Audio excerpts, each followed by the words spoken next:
माता शैलपुत्री की कथा नवरात्र के 9 दिन भक्ति और साधना के लिए बहुत पवित्र माने गए हैं। इसके पहले दिन शैलपुत्री की पूजा की जाती है। शैलपुत्री हिमालय की पुत्री हैं। हिमालय पर्वतों का राजा है, वह अडिग है, उसे कोई नहीं हिला सकता।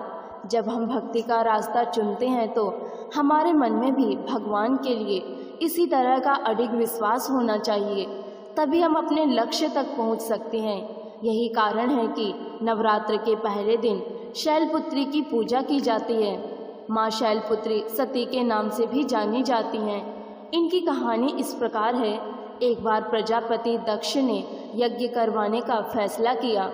इसके लिए उन्होंने सभी देवी देवताओं को निमंत्रण भेज दिया, लेकिन भगवान शिव को नहीं।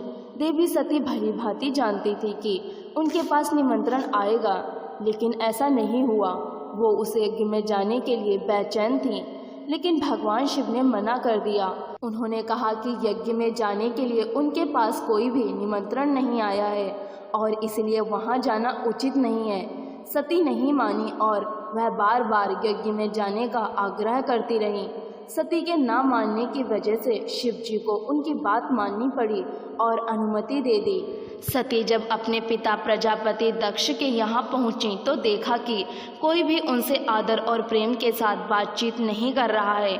सारे लोग मुंह फेरे हुए हैं और सिर्फ उनकी माता ने स्नेह से उन्हें गले लगाया। उनकी बाकी बहनें उनका उपहास उड़ा रही थी और सती के पति भगवान शिव को भी तिरस्कृत कर रही थी। स्वयं दक्ष ने भी अपमान करने का मौका ना छोड़ा। ऐसा व्यवहार देख सती दुखी हो गईं।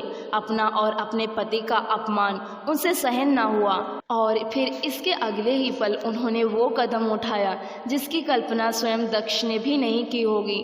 सती ने उसी यज्ञ की अग्नि में खुद को स्वाहा कर अपने प्राण त्याग दिए। भगवान शिव को जैसे ही इसके बारे में पता चला तो वो दुखी हो गए। दुखी और गुस्से की ज्वाला में जलते हुए शिव ने उस यज्ञ को ध्वस्त कर दिया। इसके बाद माता सती ने फिर हिमालय के यहाँ जन्म लिया और वहाँ जन्म लेने की वजह से इनका नाम शैलपुत्री पड़ा। माँ शैलपुत्री का वास काशी नगरी वाराणसी में माना जाता है।